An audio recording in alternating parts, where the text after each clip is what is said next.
Sarah. Hello. How's it going? How are you? Doing pretty good. Want this quick Yeah, film? I'd love it. Thank you. I'm going to show you a bunch of stuff on the screen. Just give some context to what we are seeing, and you're going to react to it, and you're going to talk to each other. Sure. Yeah. You.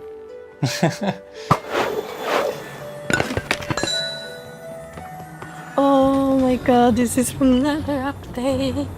Oh, I love the Hoglins. I just love the atmosphere. Oh, warped forest. This was my first Minecraft update, and I remember my first day at Mojang. Back then we had a whiteboard, and it had kind of the plan of the Nether update along. Yeah, I remember that. Yeah, and it felt like I was being let into the secrets. It's like, ooh, I know what's going to turn out. Yeah, exactly. This was also the first time we introduced proper ambience, sound particles. ambience in each biome, so you could Exactly. go throughout the biome and actually hear the space. Crimson is so hectic, and there's always enemies and always dangers and so much lava and everything. And the warped forest is a lot more calm and quiet, a bit desolate. Weird. Yeah, Right. warped, I guess is the Very word. warped, exactly. When we worked on Nether Update, it was like, okay, so now we gonna make a place that feel not at all like Overworld, not at all like the real world. We want it to be alien. So it was very fun to create completely unique like moods and atmospheres, and challenging. We were kind of struggling at the time with another update to try and inject a little bit of that survival gameplay loop that is already in the overworld, but make it feel different. So if we just ended up creating some sort of boat that you could craft, then it might feel a bit too much like the overworld. We wanted to go in a different direction, and so we thought of the whole concept of the Strider. That was a lot of Brandon's personality. He wanted to make them look kind of crazy and with the hair sticking out. I have to say though, I feel like every time I jump off a strider, I immediately fall into lava. All the Nether stuff was super important to us because a lot of the story of Legends and the enemy of Legends is these rowdy little pink critters there, not the zombified ones, but the piglins. And I know from also having spent some time with you and your team for dungeons as well, because you went to some of these places in dungeons too. Oh yes, it's always so cool when we can have multiple games that kind of inspire each other and help building on each other. How does this biome look in Minecraft? How does it look in, say, Dungeons or a spin-off game? Yeah. Caves and clips. Just look at how absolutely gorgeous this is. I love the lush caves, especially like the vegetation and just like how vibrant it is. Oh, that's so good. I was playing Minecraft the other day with a new friend that hasn't played in like 6 years, and they saw the goat for the first time, and I was like, look, this is the goat. Yeah, we added it. It's so cute. And then they looked away for just 1 second. They got pooped off the mountain. I'm like, yes. Yes. I have found one axolotl in all of my survival world. Really? The most axolotls I've seen is always in creative. I'm always flying around. Oh, of course, 100 axolotls. In survival, I found one. I made the mistake of putting them in my aquarium. I think they eat the fish. Yes, they do. Yes.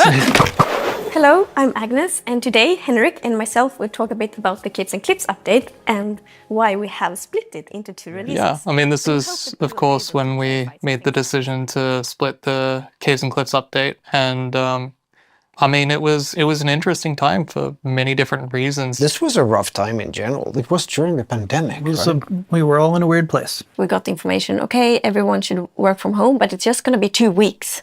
Yes. There was such high expectations in the community. Like, it had been a discussion point for a very long time of like the cave update. It really felt like we as a team had to do something that lived up to the expectations that the community had. People working from home, they're going to be putting far more time in than usual because they can't disconnect. Their development machine is right next to them. So I remember just waking up and immediately on the computer talking to people, and I'd be there until late at night. I remember it quite vividly, like we did team health checks. We saw that the stress levels were going up and the happiness levels going down. So it's much better to make sure that the team feel as good as possible and are as happy as possible, because then we can be happy and be creative and create a good game. She's going to hear this, we're talking about her, but I know it was hard. It was very hard for her. It was tough.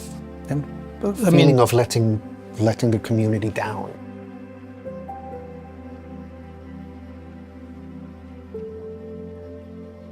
Seeing the community understand and respect and prefer a healthy way of working. Rather than, come on, please give everything right now. We don't care about what happens later. Yeah, it's hard to even express how much that meant to us, that the community really understood and really showed support. And I'm still thinking about that sometimes, and it's a very big moment for me overall, because it was scary, and then everyone was amazing, and that thanks.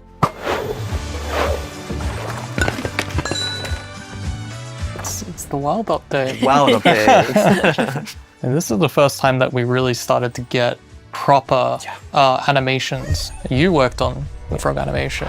Yeah, I don't know what I was thinking. I just wanted it to be a cool animation, like for the new generation. Yeah. So I made this walk cycle that had his feet planted on the floor, like it actually grounds the character in the world. And it's got this like swagger, like this strut. And people loved it, and they made it into a sort of attitude. And we also embraced it and made it into a music video later, like for Minecraft Live. I did not particularly work on this update, but I know as an artist, I always really appreciated, especially the vegetation in the mangrove swamps. Another thing that I really love about that update is the mangrove trees. Trees, not trees. Can you say it and I can mouth it? Mangrove trees. Mangrove. This is one of my favorites because the first time I saw the team internally show the deep dark aspects, the deep dark, it was scary. I mean, proper scary. We spent so much time talking about like how scary is Minecraft, what is Minecraft scary, like just taking the time to talking about feelings. That was a big thing with this update though, was kind of evoking the classic Minecraft. Yeah, exactly. We always want to go back to our roots, and we all played Minecraft back in the day. So we like to kind of reach back to the parts before each of us joined Mojang. Yeah, like, exactly. what did we enjoy? The ancient city as well has some sort of like, you know, like lost civilization vibe. Yeah. Like what happened here. It was the biggest structure, like in terms of just its breadth, how wide it was generating underground. And now we're seeing my little baby, the Lays. One of my favorite features about it that I feel like not many people solved, it's like one of those small things that you might miss unless you play a lot with them, is that when they throw an item to you, they throw it one by one, and they make a sound on the throw that it's slightly pitched different every one. And if you have a bunch of allays, their sounds will sync in a sense that they sort of create this choir playing music for you as they throw item to you. And I love that.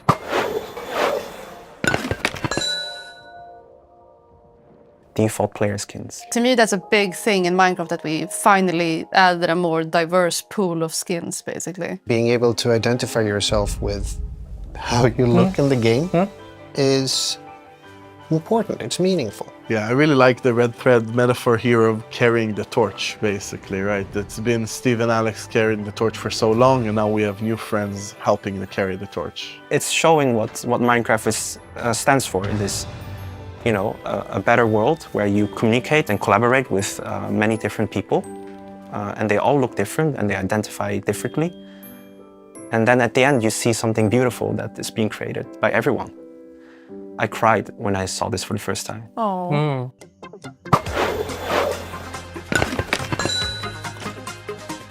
Trails and tails. It came with archaeology, camels, sniffers, some new plants, cherry trees, which are, of course, are absolutely beautiful. Definitely had to explore some different storytelling with archaeology and how we could represent some different storytelling with like iconography and everything. I was very impressed by how much research the design team did on archaeology to make it real. It's not just like, you know, kind of see it in a movie and you go to a dig site and you uncover an ancient relic kind of thing. Like went out and talked to archaeologists and did the work to find out what makes archaeology so fascinating in the real world, and then figure out how can you make that fun to play here. I actually went home during working on the camels and had a trip like with my friends riding camels again, because we used to ride camels a lot when I was a kid.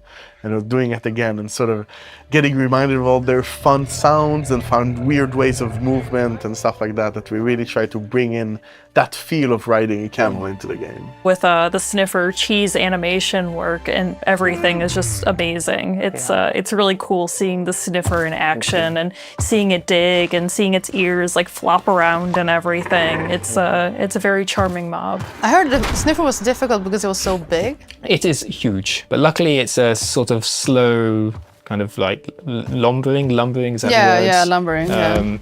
So it works out in the end. What has been the impact that Mojang and Minecraft has had in your life? Oof. I mean, it is completely unimaginable. I know people who are in the community who have now created their own small ecosystems or in small communities where they've literally met up in person. They've gone on like trips throughout Europe and stuff to go to different countries. And like, it's not special to working at Mojang. You just have to be playing the game and find people that you kind of vibe with, and your whole life changes as a result of just playing Minecraft. For both of us, we started as players and like players, right? A lot. And then I think working with Minecraft was this dream that felt impossible. For the future of Minecraft, I hope that we can grow the sort of Minecraft universe. Yeah. I think there's a feeling of responsibility to keep Minecraft going. I don't think there's a problem with shortage of ideas, but how do we do them right? And how do we keep the spirit the same so that if we were to log in 10 years from now, it would still feel like Minecraft? Keeping a lot from what has been from the previous 15 years, because I think there's something really magical and amazing that sort of happened here that none of us really completely understand either, right? I think it's not really clear how this thing that we love so much happened. But isn't that the thing with Minecraft? Like it's much bigger than us. My ideas of what Minecraft is different to the people that worked on it 10 years ago. But that's because of all the foundational work they did to begin with.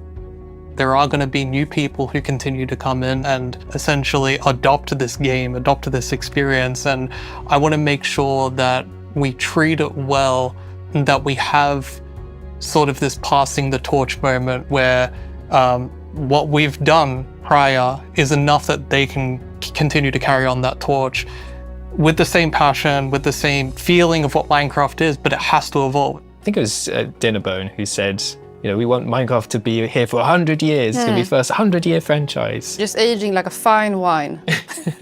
I don't know. I think the future of Minecraft, I hope that it still keeps true to how it felt in the beginning. Yeah. But better. But better, yes.